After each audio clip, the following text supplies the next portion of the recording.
I grew up with family members that treated me with hate, all the way up into my adulthood with hate. Hate shows up in different ways. You can feel it. It's treating somebody like they're dead, like they don't exist. As an adult, when living with family members, every day I was treated like I did not exist. They'd walk past me, not acknowledge me. My own parents. I was dissed, called names by my parents, by my siblings in that house. I was never name calling anybody. I was never treating anybody with hate because I don't have hate in my heart. I might hate a behavior. I might hate your sin. I might hate how you're treating me, but I don't hate humans. The Bible is very clear about this. Why I became so religious to understand good and evil. He who loves his brother abides in the light. Anybody who claims to be in the light but hates a brother is still in darkness. How can we hate people and claim we're Christian? But to hate a human like they're worthless is because they don't have God. You can be a pastor, you can be in ministry, you can go to church, you can quote all the Bible verses. It doesn't matter. If you don't have love, you have nothing. I don't care if it's your family and they profess Jesus Christ and they hate you. I don't care if it's your children that profess Christ and they hate you. I don't care if it's your old church that you left and they treat you like you're garbage. That would be a cult, not a church. I don't care who it is. If people treat you with hate, if they hate you, they don't know God. And you'll know if people love you by the fruit. Love, joy, peace, gentleness, patience, kindness, goodness, self-control. To fear the Lord is to hate evil. We should hate everything that God hates. Pride, arrogance, evil behavior, perverse speech. To hate humans, to hate them is murder. They have a murderous heart. Hate looks like cold shoulder, ignoring them, treating them like they don't exist, not acknowledging them. The silent treatment, discard. After pouring out my feelings to my mother, my parent, the woman that I've looked up to my whole life, wanting to be close with my whole life, told me to have she just hopes the best for me, wishes me a good life. And she's sorry that I feel that way. Instead of taking the accountability that her actions, behavior, her words, how I was treated affected me. And that's part of my testimony. It felt like 1,000 cuts. Somebody threatening to harm me, somebody calling me names, that's hate. And she would defend that evil action. I was left to deal with that trauma by myself, that these are my family members, the people that I grew up with. Confusing, because on one hand, I would get treated in some ways with kindness. They would do something nice for me, but on the other hand, there was this hate. And it's confusing. And it hurt. And I had to draw boundaries. I had to cut off those people that were harming me, that just treat me like I don't exist, that don't speak life over me, that don't encourage me, that doesn't edify me. My family members are not safe people. I had fun in my childhood, but what happened inside the home was very broken and dysfunctional, and it affected me deeply with how I was treated. And it was way different than how my brothers were treated. I was the scapegoat. I was not treated the same. I was not. And because I was the scapegoat, I became addicted to truth. And it just drew me really close with God so I can know what goodness is, what evil is, and differentiate the two. I want to stand with God. I want to be in the light. I want to choose purity. And I was really struggling to forgive.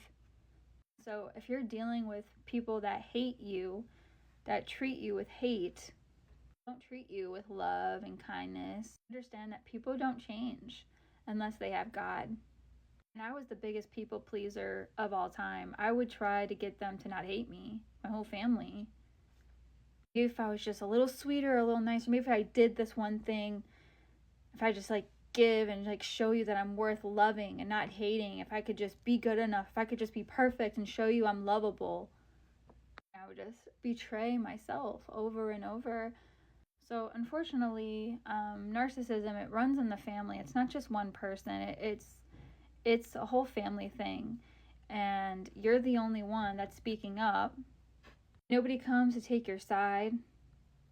And unfortunately, what could happen is when you come from a family like this that is like with narcissism and narcissistic traits, can look grandiose where you're expecting it, and then there's also covert, which is when you're not expecting it and it's done in other ways. Either going to be passive aggressive or aggressive.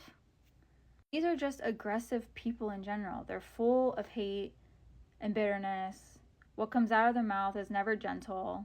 How they talk about others is never kind. They're bitter, they're hateful. In the house, there is no joy. There's no real joy. It's a mental illness. It's being so far away from God. Their hearts are just hard. And they hate you because you're speaking up. You're holding people accountable for their sins. So whenever I would talk about my feelings and address how you are not safe, you're not a safe person, just give me more hate. Trying to express my feelings would make them on the offense, and I would be hurt all over by sticking up for myself and saying how I'm feeling. I stopped explaining how I felt. I just stopped taking things personally.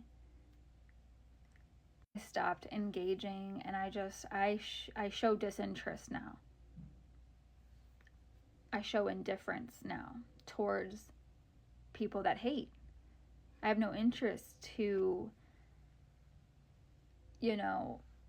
be affected by people that are haters that just hate a human being.